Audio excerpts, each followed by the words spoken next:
se humillará ahora.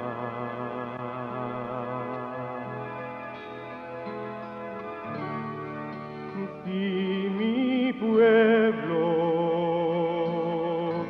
que invoca mi nombre buscara mi rostro y cambiara de sentir,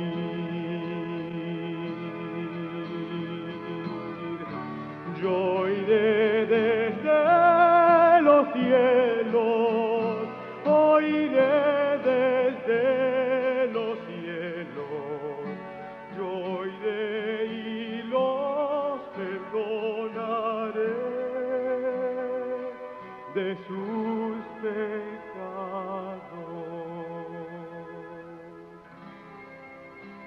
Y mi pueblo que invoca mi nombre se humillará a orar. Yo los perdonaré, sí los perdonaré, yo los perdonaré. Su tierra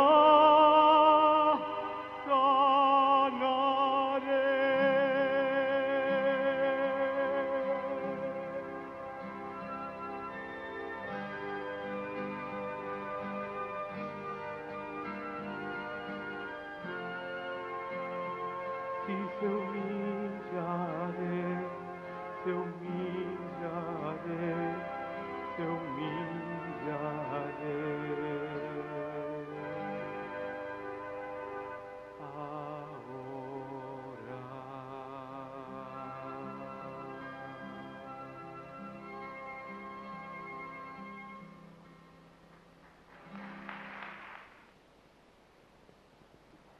Buenos días, hermanos, es un placer estar con ustedes aquí. Esto con lo que he subido es un vasito de manzanilla. Me lo prepararon con mucho gusto. Le explico porque podría ponerme a diferentes interpretaciones. Es manzanilla simple con un poquito de azúcar, no contiene más nada. Ha sido un placer estar con ustedes para adorar al Señor, para servirle. Aprecio mucho la invitación que se me hizo para estar con ustedes y participar. Le doy gracias a Dios por esta oportunidad y espero que el Señor les ayude a ustedes, como espero que me ayude a mí. El año que viene, Dios mediante, probablemente el año que viene, porque este año no puede ser, voy a publicar lo que ustedes han escuchado aquí con una sección que ustedes no han escuchado. En esa publicación, en ese pequeño libro, va a aparecer otra sección que ustedes no escucharon y tendrá que ver con asuntos prácticos, tendrá que ver con lo santo y el sexo, lo santo y la comida, lo santo y la bebida, lo santo y la riqueza, lo santo y la guerra, lo santo y la comodidad, todas esas áreas prácticas en que a veces los cristianos tienen dificultades para ubicarse. Con la ayuda de Dios, pues el año que viene yo espero que eso esté publicado. La intención en estos días ha sido ayudarles o provocarles a pensar, a la crítica, y si ustedes actúan en la forma en que la Biblia nos lo recomienda, lo que tienen que hacer es someter a juicio, a crítica todo lo que escuchan en reverencia ante Dios y entonces internalizar lo que Dios quiere que ustedes internalicen. Ha sido también para mí una sorpresa muy agradable encontrarme aquí con Virgilio Bagnoni, que hacía casi 20 años que yo no lo veía y por poco casi no lo conozco, ¿no? Porque cuando nos vimos esa vez en el primer encuentro de teólogos latinoamericanos en Cochabamba, no lo volví a ver más. Y qué sorpresa fue cuando nos encontramos aquí, le agradezco al Señor eso. Y también encontrarme con su padre, que es un veterano de la evangelización en la América Latina. Y yo siento particular aprecio y respeto por los años de servicio en el Señor. Es decir, que ha sido una experiencia agradable, como quizás decimos por allá, un bono de la visita. El Señor me los bendiga a ustedes ricamente y hoy vamos a pensar también, y ya ustedes me han dado el permiso para que yo haga esto. Hoy vamos, con la ayuda de Dios, a pensar. Y la idea de pensar no será sencillamente un mero ejercicio intelectual. Hay un propósito práctico que usaremos en el momento de la conclusión. Yo quisiera que tuviéramos un momentito de oración y entonces pasamos a la predicación. Nuestro Padre que estás en los cielos, te damos gracias infinitas por tu misericordia, por tu amor, por tu bondad. Te damos gracias porque tú diste tu vida por nosotros. Y al encomendarnos una vez más a la diligencia de tu amor, lo hacemos con el ruego de que tú nos bendigas con el ministerio de tu palabra. En el nombre del Señor Jesucristo. Amén. Y vamos a poner entonces el aparatito que mide el tiempo. En este momento, o en esta oportunidad, nosotros queremos hablar del riesgo de la Semana Santa. Y claro, el riesgo de la Semana Santa incluye el riesgo de la Natividad. Es decir, no se puede separar y decir el riesgo está aquí o está aquí en una sola parte de todo el trama o todo el drama del ministerio de Cristo. ¿Qué es realmente lo dramático? ¿Qué es realmente lo grave? ¿Qué es realmente lo importante en la vida de Cristo? Lamentablemente la fantasía humana que ha penetrado la vida de la Iglesia ve la gravedad en cosas que no tienen gravedad. Por ejemplo, en los días de la Navidad, las personas lo que lamentan, lo que sienten, es que el bebito Jesús nació en un pesebre. Y la gente se pone sentimental y dramática, y hay cristianos que dicen, si hubiese nacido en mi tiempo, yo le hubiese dado la mejor habitación de mi casa. Y centran la importancia y la tragedia en el hecho de que nació allí en un pesebre. Sin embargo, ese sentimiento no lo tuvo María ni lo tuvo José. María y José no experimentaron ninguna tragedia al tener que pasar la noche en el pesebre. ¿Por qué? Bueno, sencillamente, claro, el Evangelio dice porque no había lugar en el mesón. Pienso yo que esa es quizás una forma piadosa que el autor tiene de darle quizás cierto colorido al asunto. Pero es que yo soy de la opinión que debido al nivel socioeconómico de José y María, aunque hubiese habido lugar en el mesón, habría tenido que nacer el muchacho en el pesebre, porque no habrían tenido las pesetas para pagar el cuarto del mesón. Quiere decir que lo trágico no está en que nació en el pesebre. Otras personas, cuando hablan en la Semana Santa de la cruz, piensan en la cruz trágica, cruel, dolorosa, pero la tragedia no reside allí. Es más, desde un punto de vista de crucifixión, la crucifixión de Cristo fue una de las menos dolorosas y una de las menos trágicas. El mismo soldado se sorprendió de que estuviese muerto tan pronto. Cuando fue a partirle las piernas, que era la costumbre para acelerar la muerte, no tanto por un acto de piedad como por un acto de largarse rápido allí los soldados habiendo terminado su trabajo, cuando fueron a partirle las piernas, encontraron que estaba muerto. La muerte de Cristo fue rápida y fue sorprendente para la vista de estos soldados acostumbrados a crucificar. La historia registra casos de crucifixiones durante el Imperio Romano en que duraron muchos días los cuerpos clavados.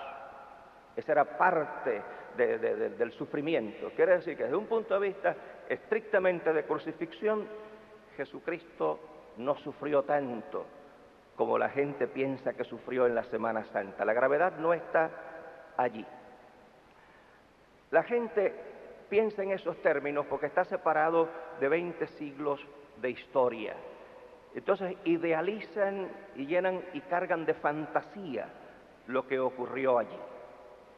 La muerte de Cristo, desde un punto de vista puramente humano, no tiene gran trascendencia. Cristo murió en una cruz porque así era como mataban la gente en aquel tiempo. Si hubiese muerto en Cuba en estos días, lo habrían fusilado. Y asumo yo que 20 siglos después, los cristianos, en lugar de ponerse una cruz en una cadenita, se pondrían un pelotón de fusilamiento en miniatura. Ustedes pensarán que es una broma, pero ese es el caso. O si lo hubieran matado los franceses, en la torre de las iglesias habría una pequeña guillotina. O habría una horca. No hay misterio en la cruz, lo que hay es tragedia en la cruz. Y es tragedia humana. Cuando ustedes sitúan a Cristo como hombre en el siglo I, están situando a un aldeano. Cristo tuvo tan poca importancia como hombre que donde único uno puede ir para aprender y saber de él es a los evangelios. Porque fuera de los evangelios hay una pequeña línea en Josefo que es cuestionable. O sea, cualquier persona versada en ese mundo sabe que lo de Josefo casi seguro es una interpolación, que algún cristiano coló ese pedacito allí. Porque un historiador que está bailando a la cuerda floja entre agradar a los romanos y agradar a los judíos, pienso yo que jamás se le hubiese ocurrido hacer la mención que hace de Cristo Josefo. Quiere decir que eso casi seguro que es falso. La otra mención se hace en Suetonio, y los conocedores, los críticos de historia, piensan que lo que hay es un problema con una dificultad en la pronunciación del nombre que se confunde con otra persona. El otro pedacito de la historia está en Tácito, que es probablemente el más confiable de los tres que yo he mencionado, y el que con toda seguridad se acepta es el que aparece en una de las cartas de Plinio el Joven al emperador Trajano. Eso es lo que hay de Cristo en la historia. Quiere decir que la gravedad no reside en la muerte de un sencillo y obscuro hombre que muere en la cruz. La gravedad reside en su encarnación. Allí es donde reside la gravedad. ¿Qué es lo que ocurre cuando Él encarna? ¿Y qué es lo que puede ocurrir o llegar a ocurrir cuando Él encarna? Lo que puede llegar a ocurrir en la encarnación o debido a la encarnación es la cesación de Dios. Es que Dios no sea más. Y no estamos hablando ahora, cuando hablamos de la extinción de Dios, no estamos hablando de la tristemente famosa muerte de Dios, de la que hablan o hablaron algunos teólogos. No estamos tampoco hablando de la muerte de un Dios que debiera de haber muerto, que en cierto modo a eso se refieren algunos teólogos. O sea, ese Dios artificial que ha creado la institución. No, yo me refiero a muerte o no a muerte, porque todavía eso permite la existencia. Me refiero a extinción, que es un grado más riguroso que el de la muerte, porque en la muerte no hay extinción. En la muerte sencillamente lo que hay es cambio de ubicación del ser. Muerte no implica extinción. Yo me refiero a extinción, a que Dios no es más, a que Dios ya no es. Y yo voy a tratar de demostrarles que esa es la gravedad. Y claro, aunque nosotros hoy celebramos el triunfo de la resurrección, yo creo que podemos apreciar más el triunfo de la resurrección si tenemos claro el precio de la resurrección. Yo creo que algunas personas no aprecian su fe cristiana y viven un cristianismo intermitente. Hoy en la iglesia y mañana en el mundo, como dicen algunos, y hoy muy fervorosos y mañana medios fríos, Y hoy parece que conquistan a España y mañana parece que lo que son es un estorbo en la conquista de España. Y yo pienso que esas altas y bajas y esas intermitencias tienen que ver porque la persona todavía no tiene una conciencia de lo que la Biblia dice cuando dice que hemos sido comprados por sangre. Y sangre allí tienen que entenderlo en el sentido de la imagen judía, porque sangre allí no es otra cosa que una imagen. Hay muchos líos también de la gente con la sangre de Cristo, si era químicamente igual a la mía o no era químicamente igual a la mía. Cuando la Biblia habla de redención por sangre, no habla de redención por la estructura química de la sangre. Habla de redención por lo que representa la sangre. Vida. Cuando la Biblia dice que Dios nos ha comprado con sangre, si ustedes lo llevan al rigor de la idea, dice, nos ha comprado con su propio ser. Y al comprarnos con su propio ser, se arriesgó a perder ese ser. Para que podamos comunicarnos, lo primero que tenemos que hacer es definiciones. Un famoso, aunque no muy conocido ahora, pero si lo sitúan en su tiempo, filósofo español de la Escuela de Salamanca, decía, Balmes decía, que para uno poder discutir inteligentemente, lo primero que tenía uno que hacer era definir palabras para que en la comunicación, aunque no se estuviera de acuerdo con lo que se discutía, se supiera de qué se discutía. Porque cuando ustedes usan la palabra en un sentido y yo la uso en otro sentido, a lo mejor estamos de acuerdo si tuviéramos el mismo sentido en la palabra. Entonces vamos a hacer algunas definiciones fundamentales para mi presentación. Vamos a definir a Dios, vamos a definir eternidad y vamos a definir tentación. Y esas tres ideas son fundamentales. A Dios, a los fines de mi presentación, con el respeto a todos ustedes, a todos los teólogos y a todos los intérpretes, a los fines de mi presentación, Dios es lo siguiente. Dios es Dios, dos puntos, Padre, Hijo, Espíritu Santo. No es Dios Padre, Dios Hijo y Dios Espíritu Santo. Que esa es una creación teológica que en mi opinión no se ajusta al rigor del texto bíblico.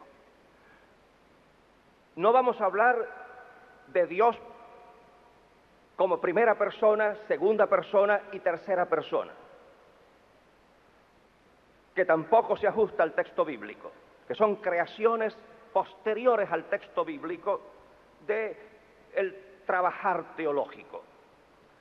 No uso a Dios Padre, Dios Hijo y Dios Espíritu Santo, porque en mi opinión se implica una especie de politeísmo.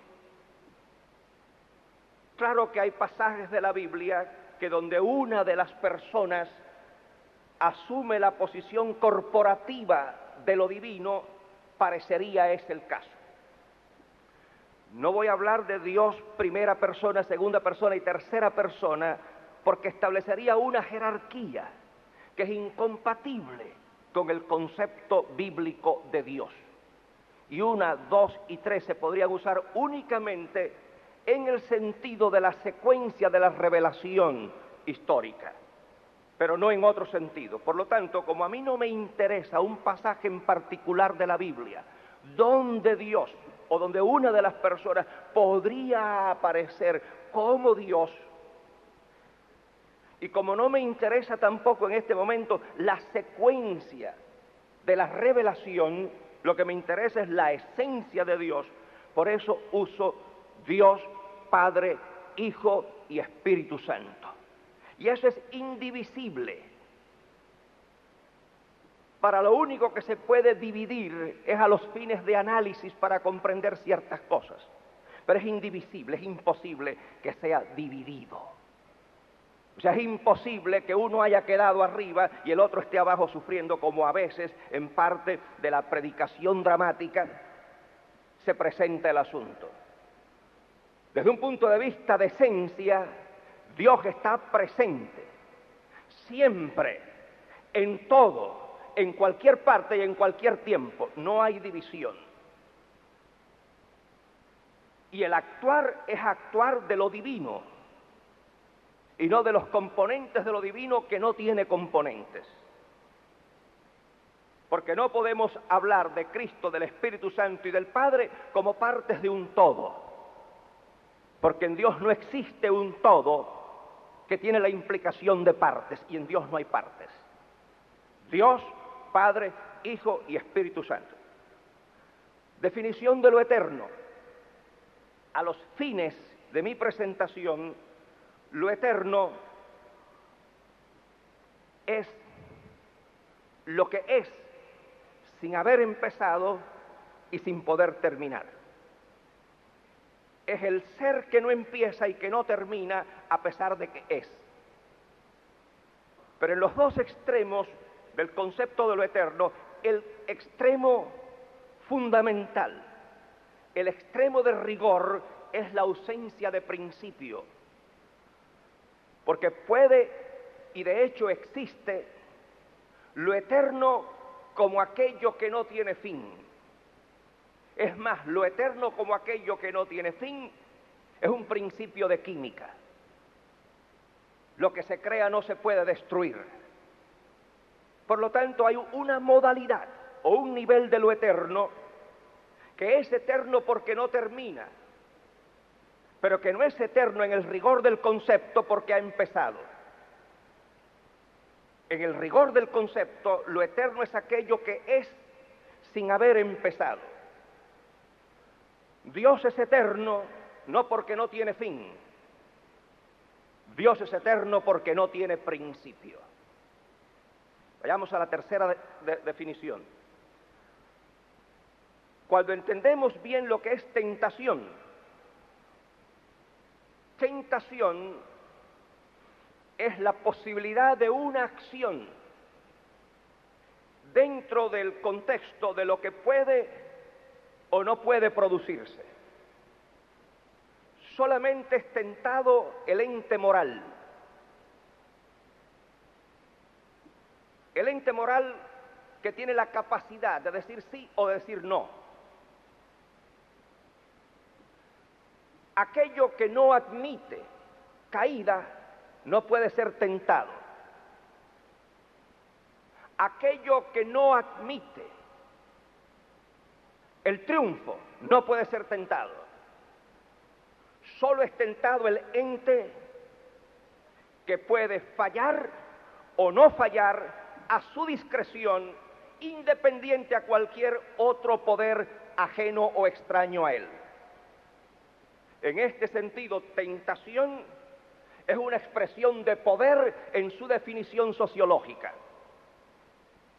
Poder, desde un punto de vista sociológico, es la capacidad para hacer lo que yo quiero sin que haya ninguna fuerza extraña a mí que determine lo contrario a lo que yo quiero. La gravedad de la tentación reside allí. La gente que le echa la culpa al diablo está jugando al escondido. Una vez a mi oficina fue un hombre que había tenido una serie de enredos matrimoniales y cuando se sienta delante de mí me dice el diablo. Digo, no me metas a esa señora aquí en el asunto este. No, que si Satanás. Si usted no cree que es Satanás, digo, no metas a Satanás. ¿Quién fue el que lo hizo? Tú, ¿verdad? Sí, pastor, pero ¿y el diablo? Digo, no metas al diablo aquí, que él no tiene nada que ver con esto. Tú fuiste el que lo hiciste. No, pero él tiene. Digo, sí, pero él te lo ofreció.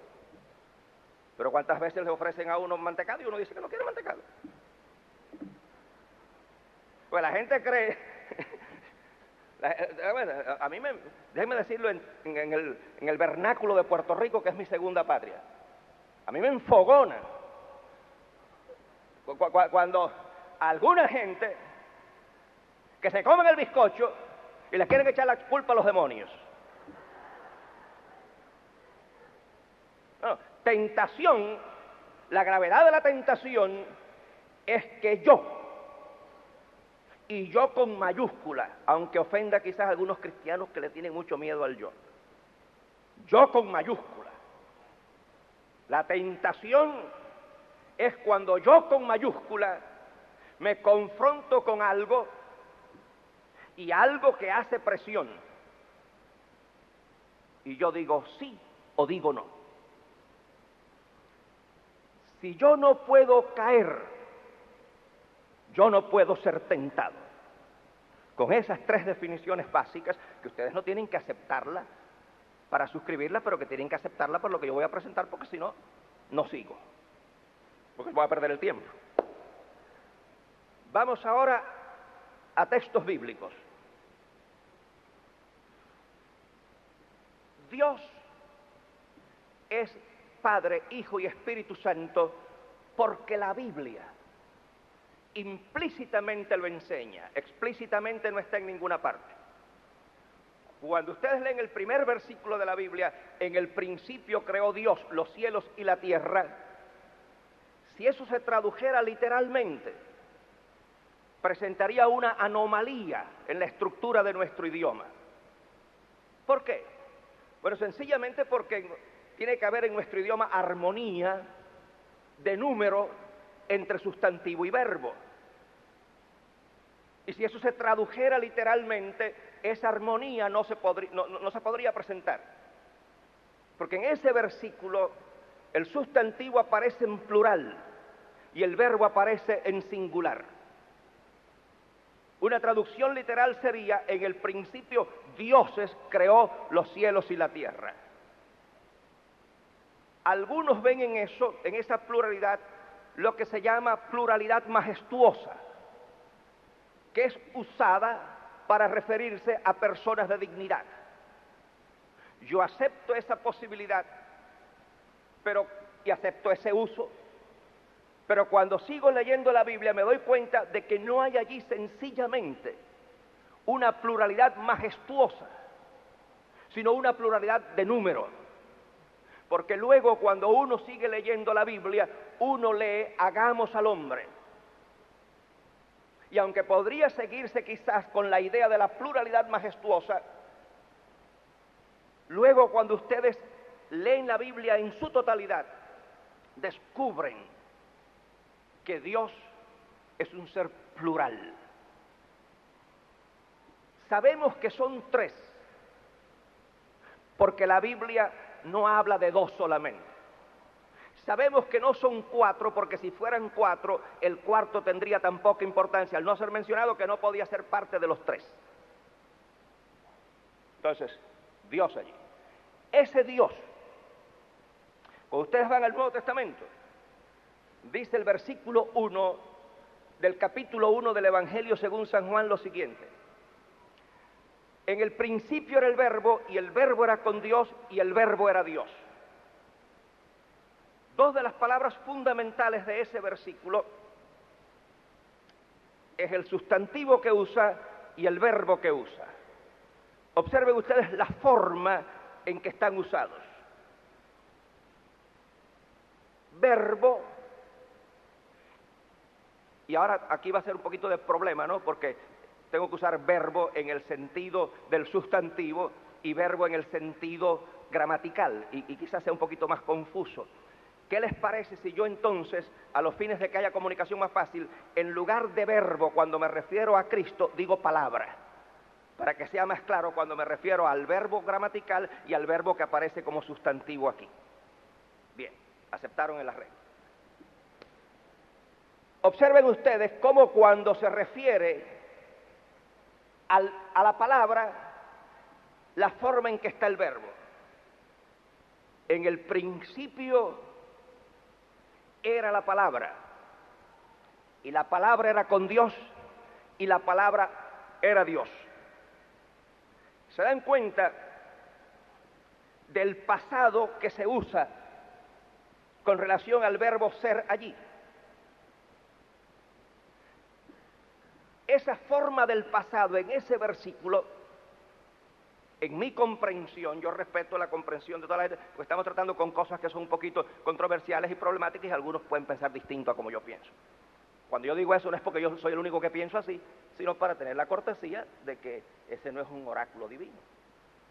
O sea, yo no tengo, ya les expliqué, complejo de gurú, complejo de iluminado, en que cuando yo hablo se tiene que callar todo el mundo. Bueno, yo creo en el derecho a réplica. Muy bien. Y la verdad que uno no puede defender mejor es que no la tenga. O sea, yo no creo en verdades de cuarto oscuro, en verdades de revelaciones de montaña, intocables. Yo creo que Dios nos hizo cerebrales para someter a juicio todo. Ese es el riesgo de la libertad. Nos equivocamos o acertamos, pero es siempre mejor ser cabeza de león, cabeza de ratón que cola de león. Definitivamente. Muy bien. Entonces, era allí es un pasado que tiene que ver con la eternidad de la palabra.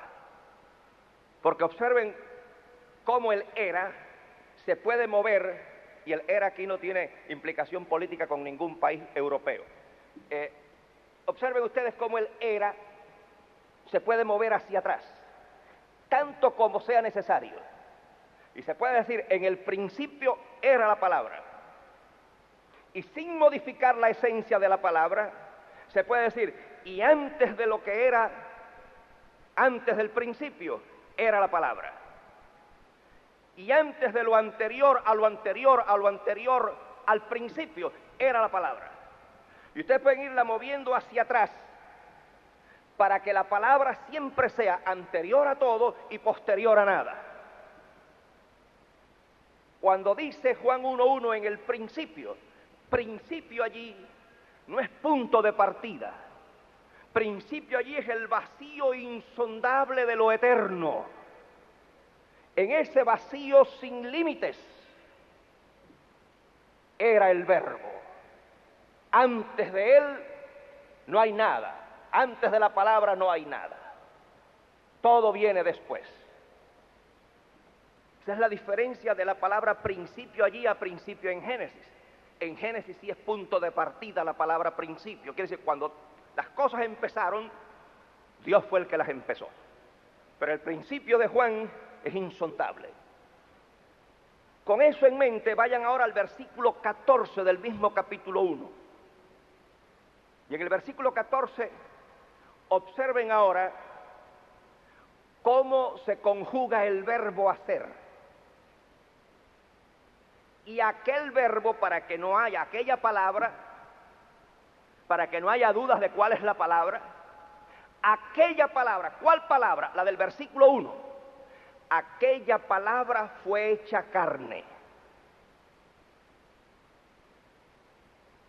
Y con ese participio no podemos hacer lo mismo que hicimos con el pasado del versículo 1. ¿Por qué? Porque lo hecho es inamovible. Observen que si en lugar del participio estuviese otra forma verbal, y la palabra fue haciéndose, o la palabra se hacía, pero no, ese no es el caso, que permite cierta elasticidad. La forma verbal no permite elasticidad ninguna, porque lo hecho es lo que se produce en un momento histórico determinado y concreto. El versículo 1 del capítulo 1 habla de lo insondable, de lo sin fronteras, de lo que no tiene límites, de lo que no tiene puntos de referencia. Pero como parte del misterio de la sapiencia divina, de ese Dios que no teniendo San Agustín palabras mejores para describirlo, cuando habla de sabio en sus confesiones, habla de un ser sapientísimo, habla de un ser de sabiduría que nadie ha podido comprender y nadie puede pretender comprender. Por eso yo resiento cuando una persona habla de Dios como si se hubieran criado juntos en el mismo barrio y hubieran tirado piedras a las mismas escuelas. Es una exageración de la posibilidad del conocimiento de Dios. Dios es un misterio del que yo conozco algo, pero que es tan imperfecto que no me puedo jactar de eso que yo conozco. Porque lo que yo conozco de Él es el esfuerzo de lo divino para poner en lo humano lo que es Él, y eso es imposible. Dios sigue siendo ser misterioso, porque es imposible que Él se revele totalmente, no porque Él no pueda hacerlo, sino porque yo no puedo comprenderlo. Y en esa sabiduría, el verbo que era, se hace carne. Y el versículo 14 es diametralmente lo opuesto al versículo 1. En el versículo 1 hablamos de lo eterno, y en el versículo 14 hablamos de lo temporal. Y al hablar de algo hecho, la implicación lógica es ¿cuál? Que lo hecho puede ser deshecho. Y el riesgo de la encarnación y el riesgo de la posibilidad de la resurrección es que Dios Todopoderoso, por ponerlo en palabras humanas que yo no tengo otras, ese Dios Todopoderoso sale de la seguridad, de lo inmutable de su ser, del lugar donde no se puede tocar ni entrar. Y esto no es arte dramático ni retórica cristiana, esto es Biblia en la manera más pura en que yo puedo entenderla. Ese Dios sale de esa certidumbre, de esa seguridad, y se hace carne. Y observen ustedes como dice la Biblia, fue hecho carne. Claro, los teólogos, los estudiosos de la Biblia que le tienen miedo a leer la Biblia como ella está escrita. Y hay gente que están siempre asustados tratando de defender a Dios y tratando de defender a Cristo. Dios y Cristo no necesitan que nadie los defienda. Ellos son los que nos defienden a nosotros.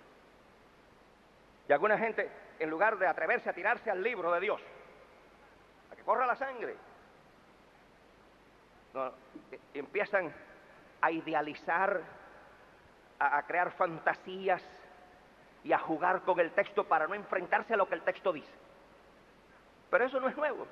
Cuando Cristo habló de ciertos imperativos del reino, ¿qué fueron los que dijeron los discípulos? Dura palabra es esa. Y algunos dijeron, así nadie se puede ser salvado. Y empezaron a coger miedo. Y desde ese momento, la historia de la cristiandad se ha embarcado en la empresa de acomodar y de no enfrentarse a lo que la Biblia dice.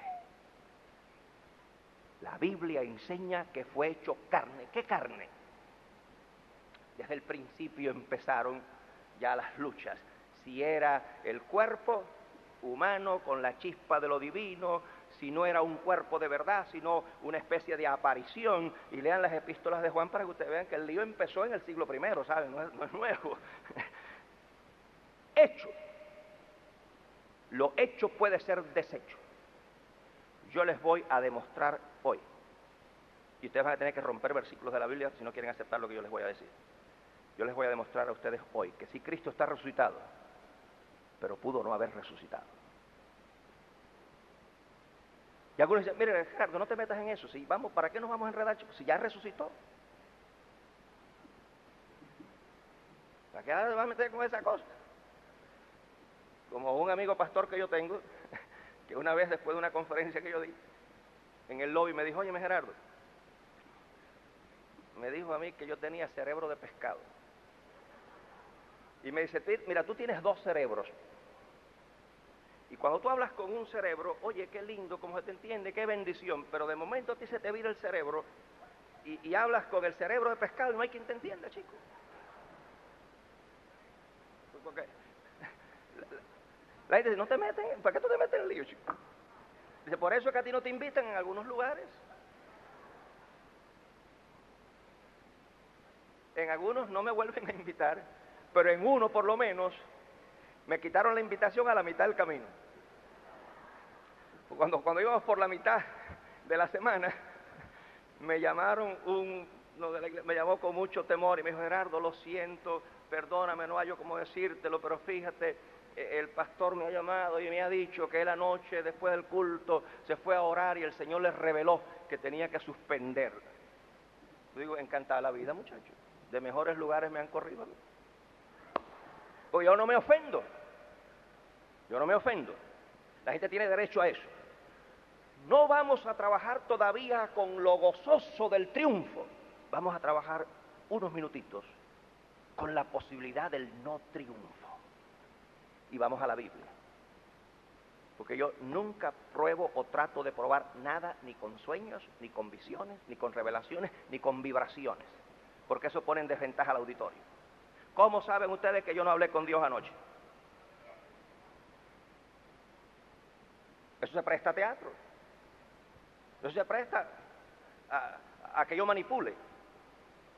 La verdad no tiene que ser manipulada, ni tiene que ser envuelta en un velo de misterio de las 4 de la madrugada, una luz que entra por la ventana y un temblor que me despierta. Yo creo que eso puede pasar, pero en doctrina a mí no me interesa eso. Vamos a la Biblia, a la palabra de Dios escrita, y vamos a una exégesis sana, tampoco a exégesis de martillazo, exégesis sana. Ustedes van al capítulo 4, versículo 15 del libro de Hebreos.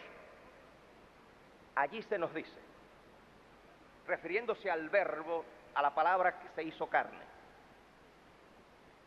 el cual, en los días de su carne, ofreciendo ruegos y súplicas, con gran clamor y lágrimas, al que le podía salvar, al que le podía librar de la muerte, fue oído por su reverencial miedo.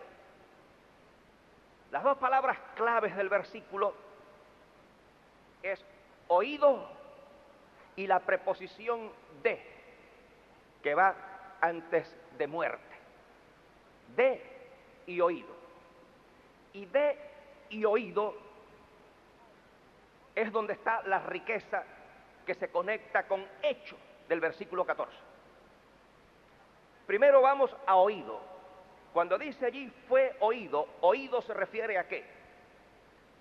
A que las palabras que él pronunció entraron en el oído divino. No. Personas familiarizadas con el lenguaje de la Biblia saben que oído en el contexto de una oración no se refiere a que la escucharon, sino que se refiere a que la respondieron positivamente. Cuando el versículo dice rogó ser librado de la muerte y fue oído, ¿qué es lo que el versículo dice? Que el ruego de que lo libraran de la muerte fue respondido positivamente. Eso significa entonces, ¿qué cosa? Que lo libraron de la muerte. Y si lo libraron de la muerte, ¿qué hacemos con todos los pasajes que dice que lo mataron? Y de ahí es donde surgen algunas religiones de un error exegético que la gente comete, es donde surgen muchas religiones falsas. Porque entonces se atrincheran los que dicen que lo mataron y tienen versículos para probar que lo mataron. Y los otros se atrincheran para decir que no lo mataron y tienen versículos para probar que no lo mataron. Porque si lo libraron de la muerte no lo mataron y si lo mataron no lo libraron de la muerte. En exégesis sana no se opta por uno de los dos versículos y se hacen dos religiones, las del Cristo que mataron y las del Cristo que no mataron. Hay que trabajar con eso. Aquí es donde nos ayuda la preposición de la muerte, porque esa preposición identifica la muerte de que lo libraron. Hay dos preposiciones que pudo haber usado el autor de Hebreos. Una es la preposición ek y otra la preposición apo. Las dos significan cosas distintas. Una, o sea, en ese caso hay más riqueza que en el español, porque cuando se traducen, el español ofrece una sola preposición equivalente a esas dos. Y al escoger, o sea, al traducirlas, una de las dos sufre. Una de las preposiciones que él pudo haber usado es de, teniendo en cuenta como punto de referencia el interior de ese punto. Y otra es de, teniendo como punto de referencia lo exterior, la superficie de ese punto. Vamos a ilustrarlo. Si cuando yo estoy caminando hacia este lugar, me encuentro con uno de ustedes y yo vengo de la cafetería, pero yo no entré a la cafetería. Yo llegué a la puerta de la cafetería y ahí recordé que se me hacía tarde y corrí para acá. Y ustedes me dicen, ¿de dónde viene Gerardo? Yo digo, vengo de la cafetería. Pero supongan que sí, que yo tenía tiempo y entré a la cafetería y tomé un cafecito. Y cuando vengo ustedes me preguntan, ¿de dónde viene Gerardo? Yo les digo, vengo de la cafetería. En español no decimos, vengo de la parte de afuera de la cafetería o vengo de la parte de adentro de la cafetería. Decimos, vengo de la cafetería. Y la preposición allí no indica si estuve adentro o si estaba afuera. El autor de Hebreos tenía a su alcance dos preposiciones. Una para indicar que la procedencia era interior y otra para indicar que la procedencia era exterior.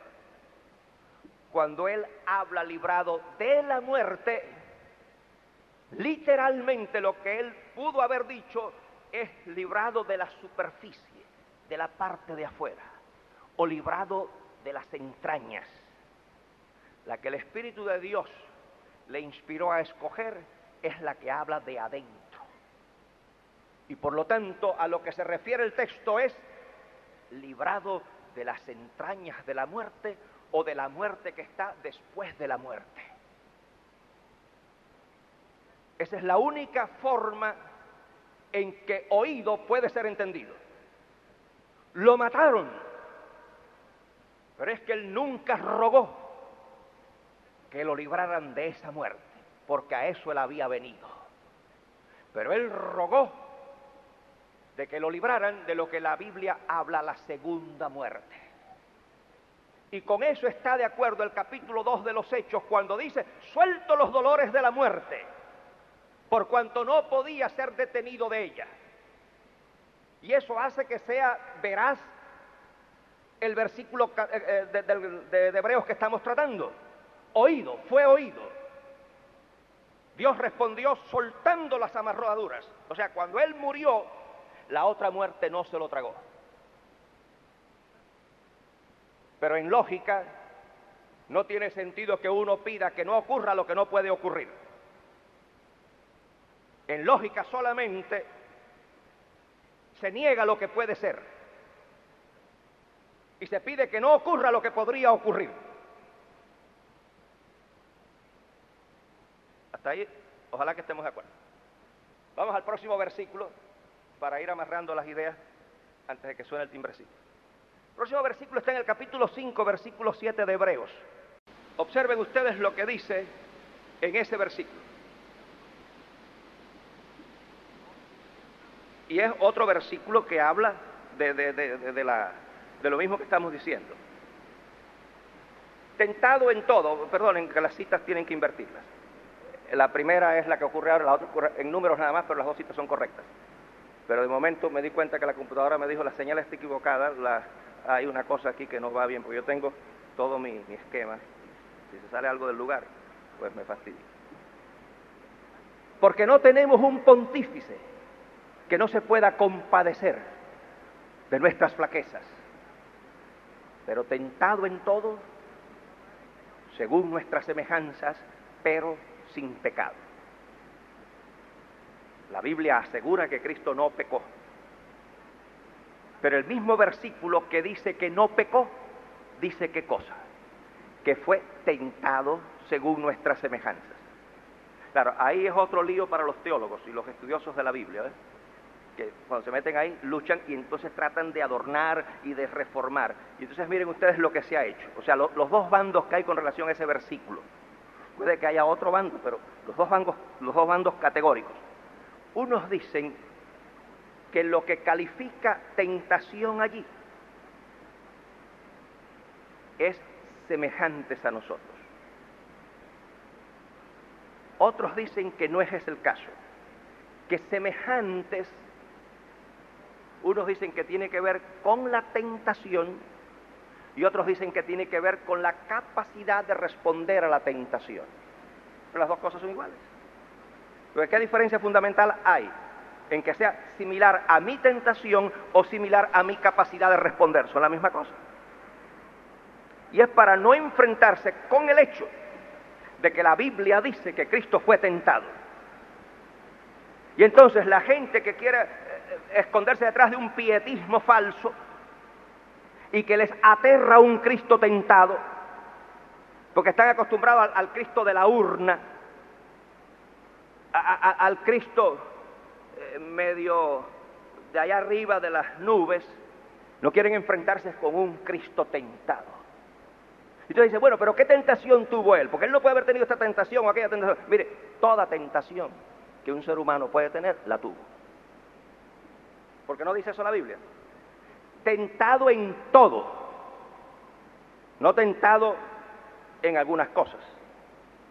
Entonces la gente que es selectiva dice, no, puede haber sido tentado en esta cosa, pero en esta no. ¿Para qué va usted a fastidiar el versículo 6? Dice todo. ¿Para qué se va a poner ahora a defender a Cristo si no hay que defenderlo? Tentado en todo. Vaya, si usted tiene miedo de entrar en ese versículo, consuélese con la parte final que dice, pero no pecó y ya resolvió. Pero no permita que la neurosis suya, el miedo suyo, los complejos religiosos suyos estropeen el texto que no se ha metido con usted. Refúgiese en pero no pecó y ya resolvió.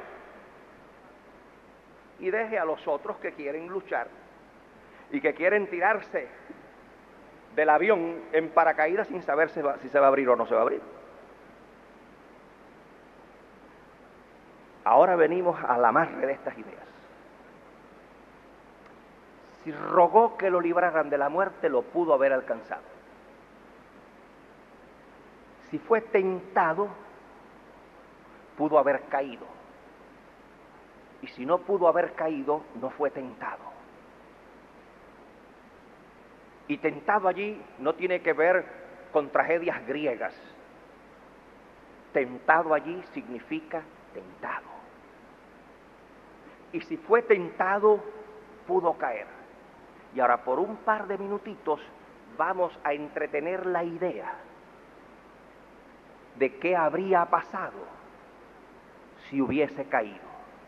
Y aquí venimos ahora a la definición de Dios. Ustedes saben que siempre se usa, o una de las cosas que se usan para hablar de la Trinidad es el triángulo, para probar que Dios es trino.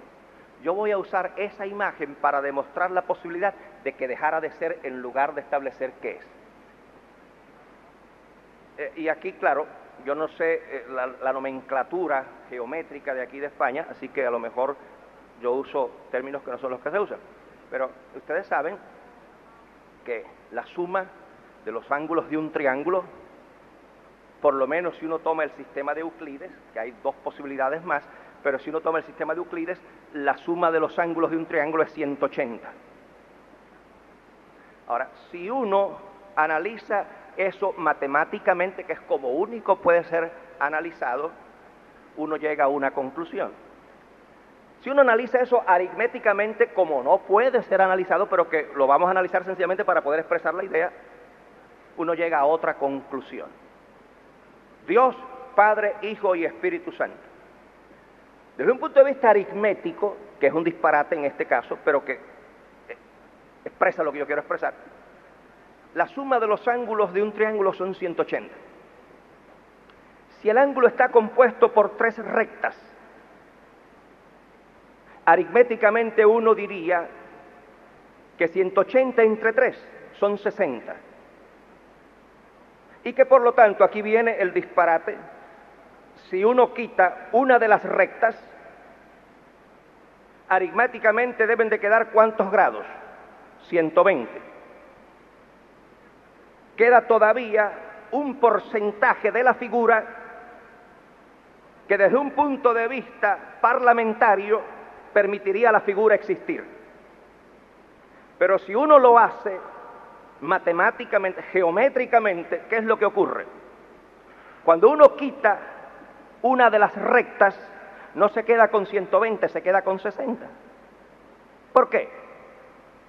Sencillamente porque, siguiendo esta analogía aritmética, cada recta contribuye a 60 por ella misma y a 60 por lo que priva a los extremos abiertos de las otras rectas. Por lo tanto, entonces se reduce ¿a qué? No a 120, sino a 60. Pero cuando uno le aplica el rigor geométrico, si uno pregunta ¿cuánto queda de un triángulo al que se le quita una recta? La respuesta no es ni 60 ni 120. El quitar una recta de un triángulo lo elimina geométricamente. Y en el lugar del triángulo existe una figura completamente diferente que llamamos ángulo. Luego entonces, para la existencia de un triángulo, ninguna de las rectas puede ser suprimida. Y en la encarnación se produce el misterio de lo que lógicamente no puede ocurrir.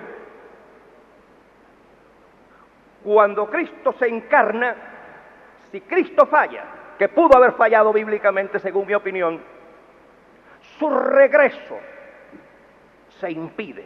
Y Dios, que es consistente con sus leyes, tendría que haberse autocondenado. Porque esa es una de las diferencias fundamentales entre el Dios de la Biblia y el Dios de la mitología.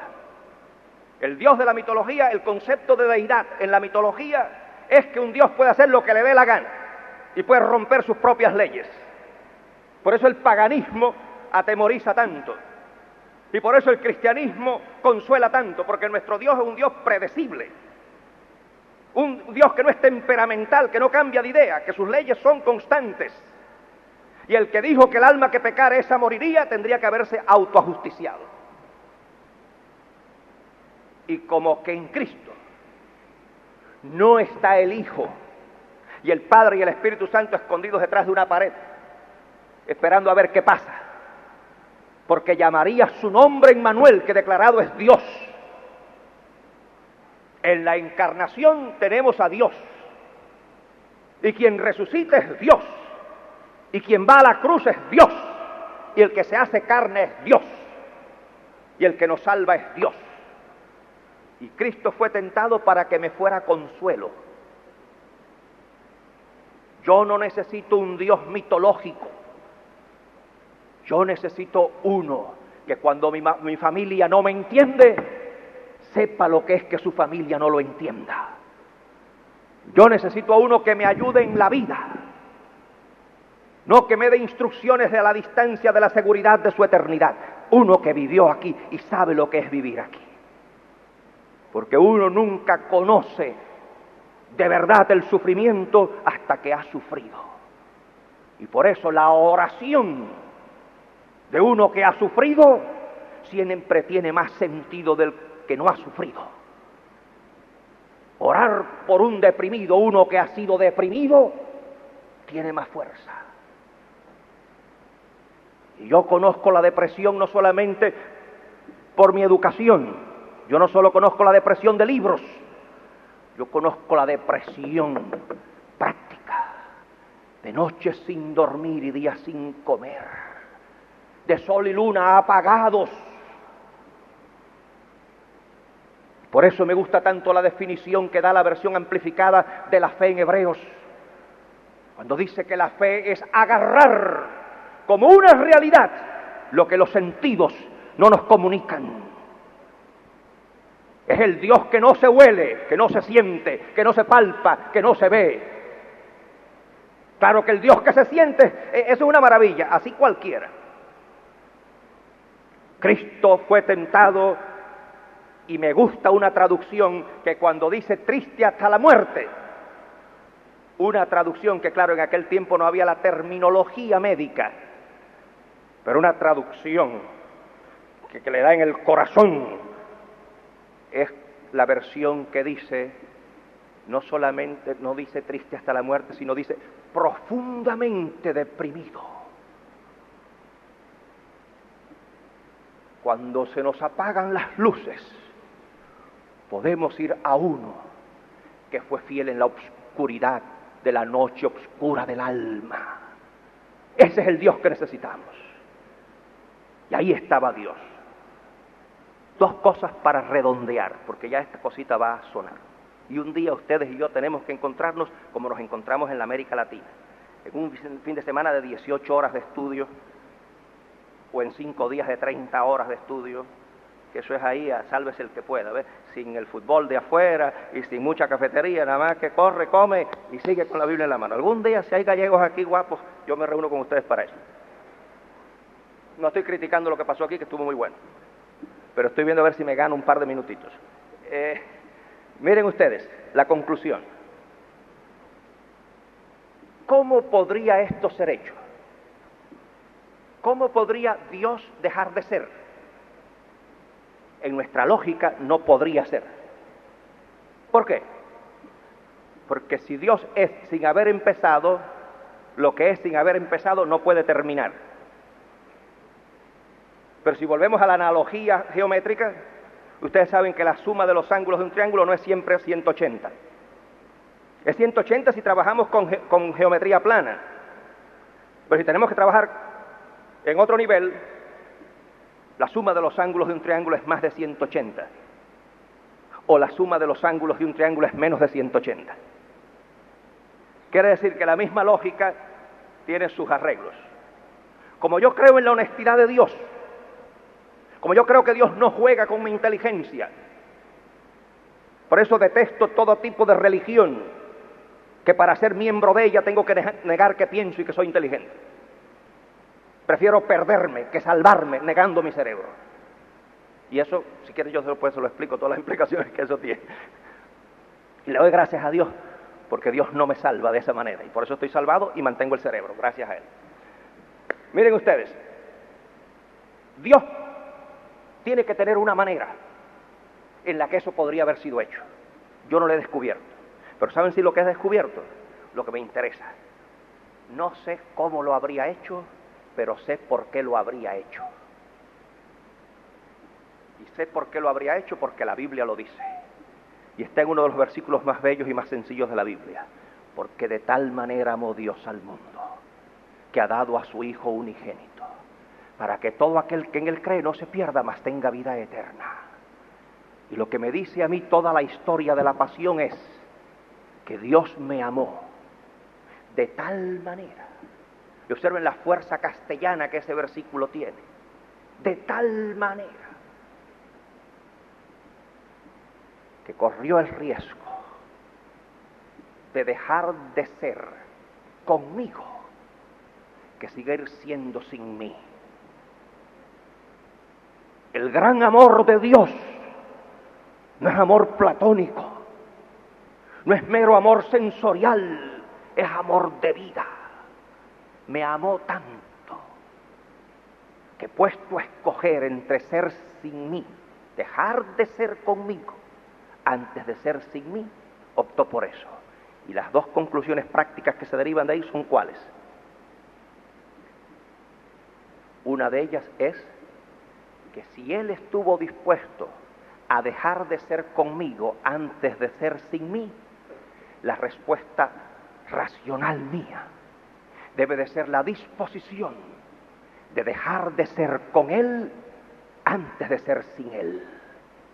Esa es la primera. Y la segunda conclusión que se deriva es el amarre de mi fe.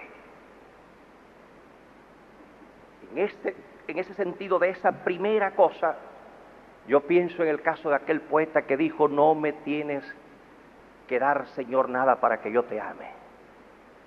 No me tienes que dar ninguna cosa. No me mueves, Señor, para amarte, el verte en una cruz clavado escarnecido. Me mueves tú. Me mueve ver tu cuerpo tan herido, que aunque no hubiese infierno, aunque no hubiese cielo, yo te amara, y aunque no hubiese infierno, yo te temiera. Mi fidelidad a Dios no se deriva del miedo al infierno, porque yo pienso que para vivir asustado mejor es estar muerto. Mi fidelidad se decide de su amor. Lo que me ayuda en la tentación no es lo que me va a ocurrir necesariamente, es que yo lo amo y Él me ama. Y finalmente el último amarre es que el que arriesgó su ser para salvarme no ha reservado nada para ayudarme. Y la Biblia dice: el que aún a su propio Hijo no nos negó, ¿cómo no nos dará también con Él todas las cosas? Y lo que me ayuda a pasar por el valle oscuro de la muerte, y cuando estoy solo, abandonado, lo que me ayuda es saber el que pudo dejar de ser por mí, no me ha abandonado. No te dejaré, no te desampararé, sobre ti fijaré mis ojos, de mis manos nadie te puede arrebatar. Cuando yo te abro una puerta, nadie te la puede cerrar. Que Dios los bendiga ricamente. Piensen que Dios los ama, con amor de propia existencia. Que el Señor me los bendiga ricamente.